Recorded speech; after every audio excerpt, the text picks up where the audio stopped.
Hello everyone, welcome back to my channel. Today we are going to learn in biology the biological molecules, and we have to when we start the chapter you need to know that there are five major biomolecules that we are going to learn. First one is carbohydrate, which gives you an instant source it's an instant source of energy for your body.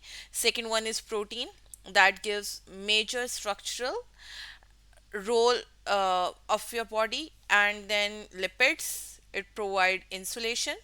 Then nucleic acid, that determine your characteristics, your you can say the appearance, your features, everything is decided by nucleic acid. And number five is the most important one, water, because without water there can't be life, because you need water for so many reactions. Let's go into the detail of each one of these molecule.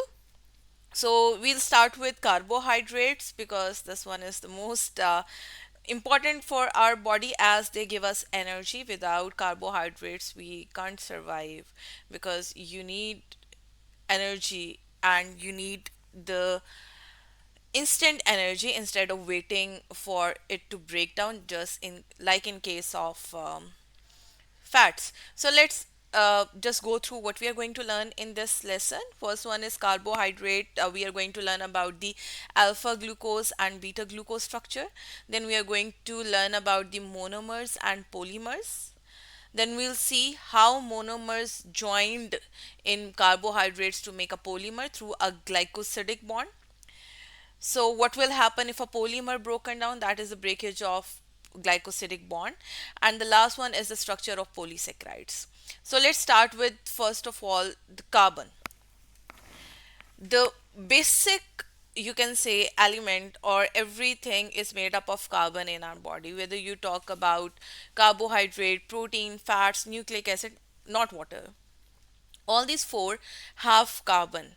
Now, why carbon is so important and what property make it suitable to be part of organic molecules? So very first one is its tetravalency. So as you know, it is present in the fourth group of the periodic table, and there are four electrons in the outermost shell.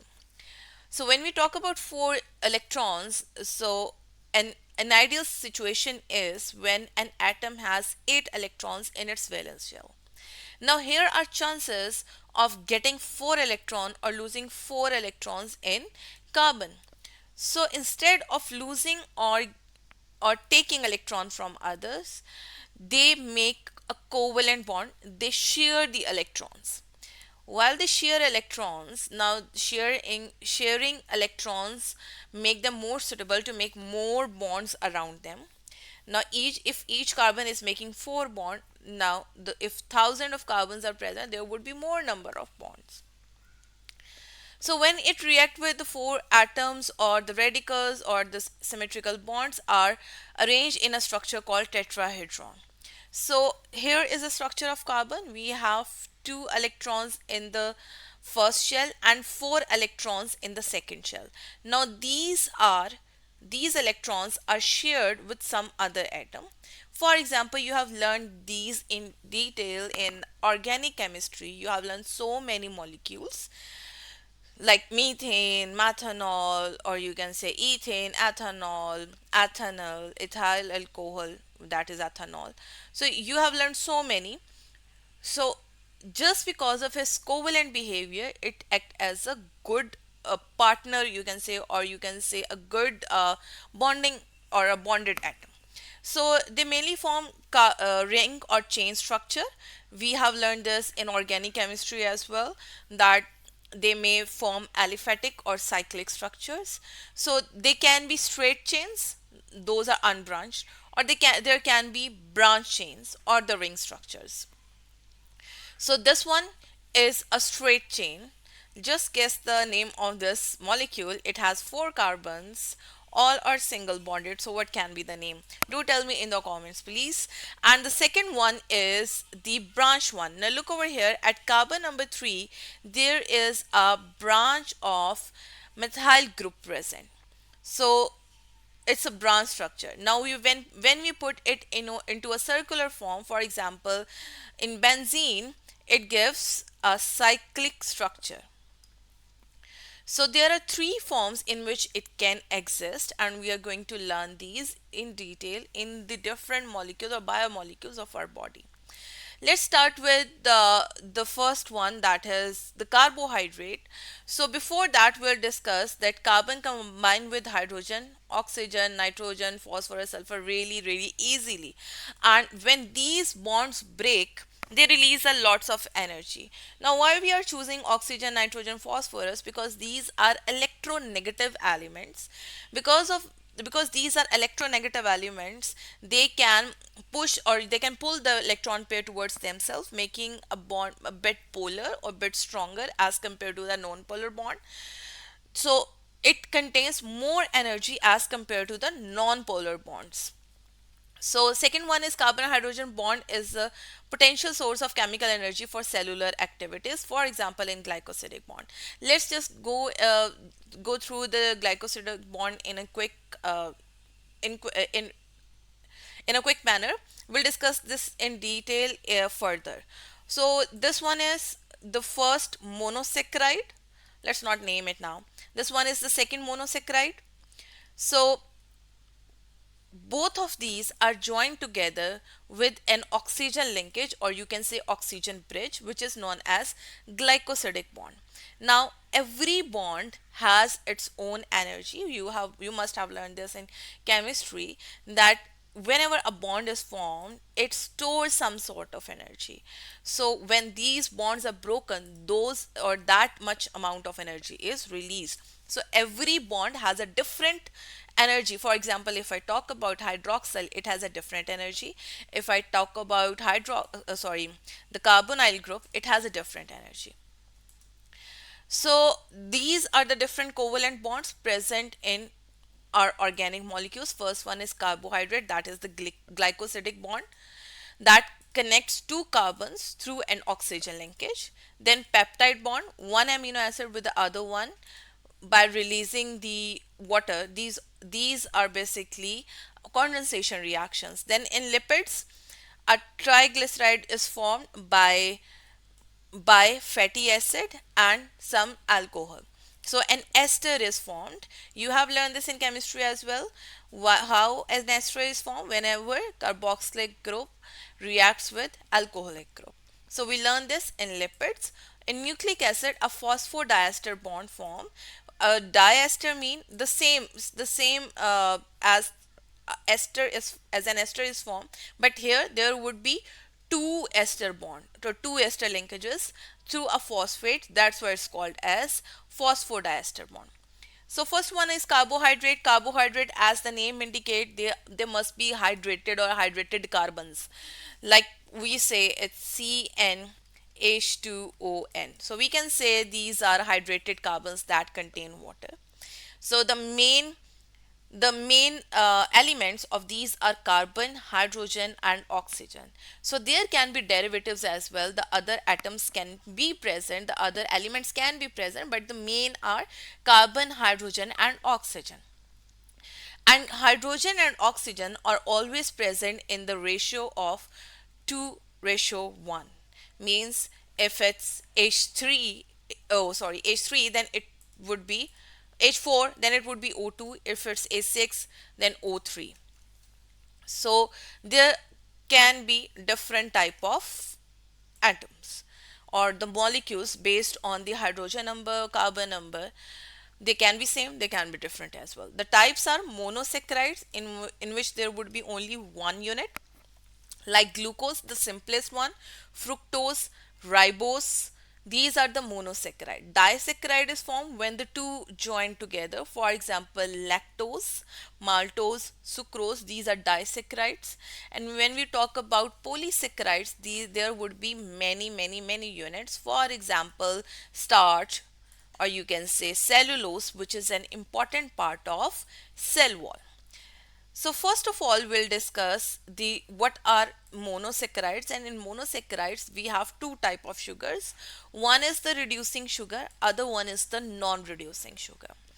We have learned this in our Benedict solution test as well, that how to test the reducing sugar and how to test the non-reducing sugar. Let's just learn how can we differentiate. So we say that lactose is a disaccharide and sucrose is also a disaccharide. But lactose is a reducing sugar while sucrose is a non-reducing sugar. So what is the reason behind them?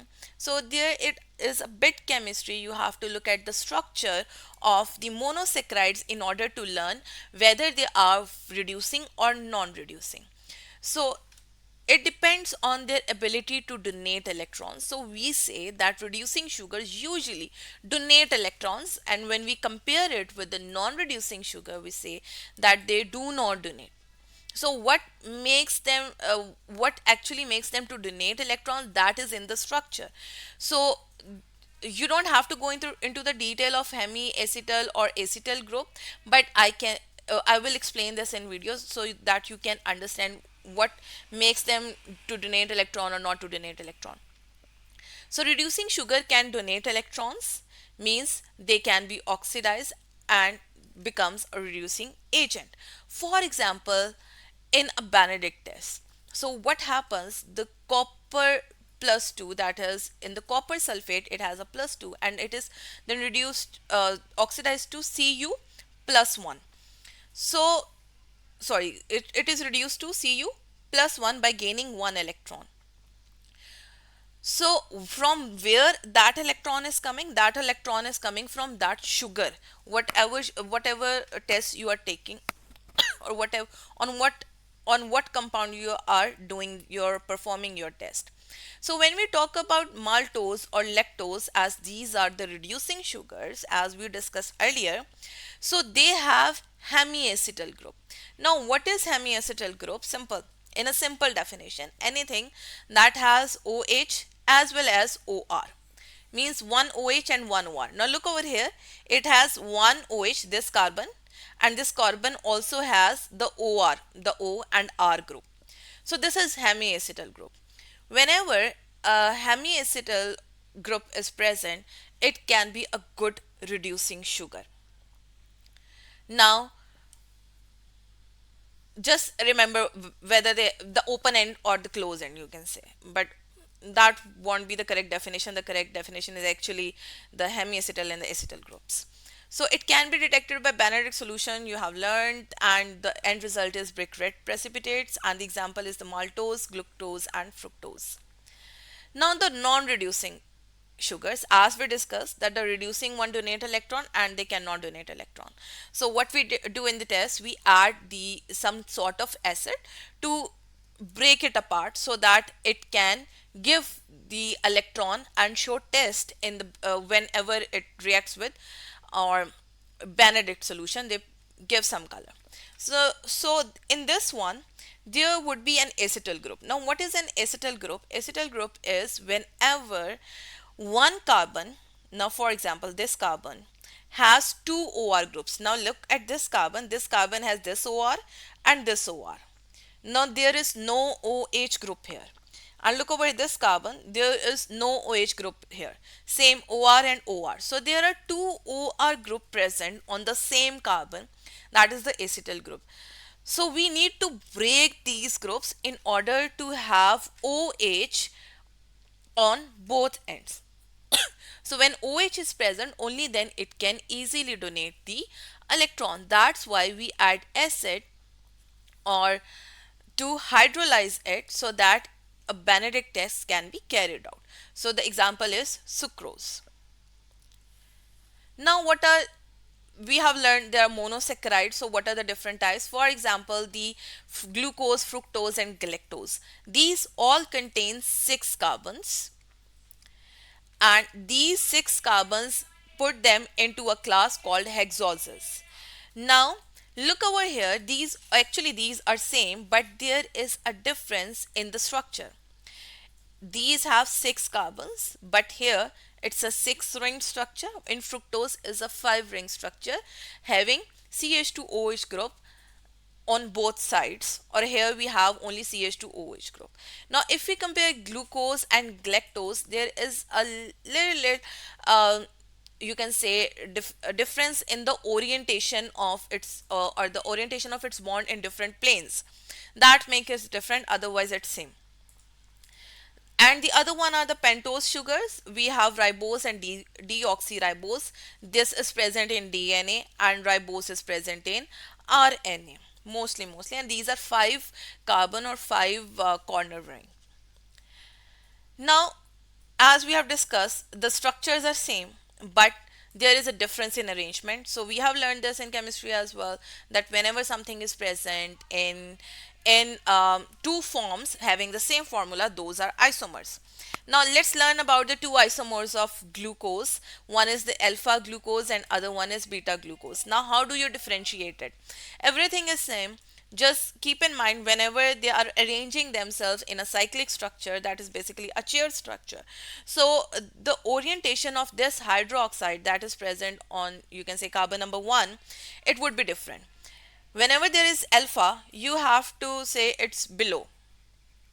This hydroxide is below this carbon. Simple in to understand this one. And when we talk about the alpha, this hydroxide is present above the carbon. Simple. Though it starts with A, but it would be below. It's is starting with B and it would be above. So this is the easy way to learn what is alpha glucose and what is beta glucose, because you need to know this because they make bonds in different ways. One bond is the straight one, that is carbon linkage, and other one is the cross oxygen bridges. So we have to learn this in polymers. So how is a glycosidic bond formed? When two glucose units or the two, you can say, monosaccharides combine. So here we are going to learn how it is formed. For example, we have glucose and fructose. Now the carbon number is given. Glucose is a 6 carbon compound. So it's 1, 2, 3, 4, 5, 6. All 6 carbons are given. Fructose is also a hexose sugar. It has 6, but the arrangement is a bit different. Carbon number 1, 2, 3, 4, 5, and 6. It's a pentagon instead of a hexagon. So now both OH are present in the same plane. Both are alpha, we can say. Both are alpha. In both, hydroxide is present below the, you can say, below carbon. Now how it is called glycosidic bond? When these two are going to join, how they are going to join? There would be an oxygen linkage. How an oxygen linkage is formed? When water is removed. Now what will happen? The hydroxide of one group and the hydrogen of the other group, they are released out as water. Now there would be deficiency of, or you can say, electron over here. It wants to make bond, so it make bonds over here. Let's just make it. It would be like this. Here is, we have O, here we have CH2OH. I'm just making the outer structure. Here we have CH2OH and here we have CH2OH. So an oxygen linkage is formed like this. Hydrogen will be present here, that won't be disturbed. The only thing is this oxygen linkage is formed, which is basically the glycosidic bond. Now I'm going to define it again. When two hydroxyl groups are in front of each other, okay, they interact and they release water, leaving the oxygen linkage between these two monosaccharides. Simple. Again, I'm explaining. The two hydroxyl groups, they interact, water is released, a glycosidic bond is formed through oxygen linkage. This is the simple glycosidic bond. And when these polymers or disaccharides are broken, so same reaction will happen whenever you add water. Water is in the form of hydrogen and a hydroxyl ion. One will receive hydrogen ion and become hydroxyl, the other will receive the hydroxide ions, and it would be again the monomers, the formation of monomers. For example, here in sucrose, now we are adding water. Let's add hydrogen and hydroxide. Let's say this is attracted towards it would have a partial negative charge. A positive ion will be attracted toward this partial negative one. So here I write O. Here we have OH. Now here, where there is now this carbon has a positive charge, so this hydroxide is attracted towards this hydrogen. So here we have OH group because this carbon now has a positive charge. Simple. So this is how a glycosidic bond is broken, and this process is known as hydrolysis.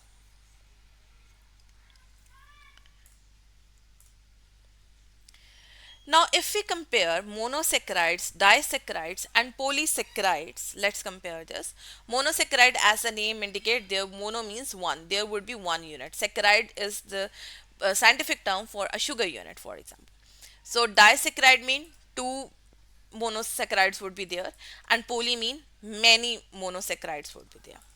So example are ribose sugar and glucose sugar. Disaccharide we have learned sucrose sugar and the maltose and the lactose. The monosaccharide, polysaccharide have cellulose, starch or glycogen.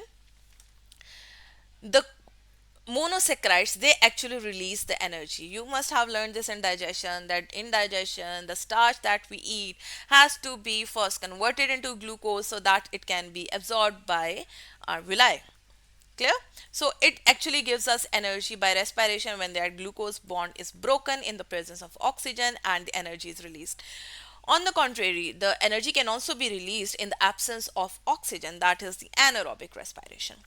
While disaccharide is used for the germinating seed as a food in the mammal's milk and stored as a food in different, you can say sugarcane, for example, or different fruits or different parts of the plant.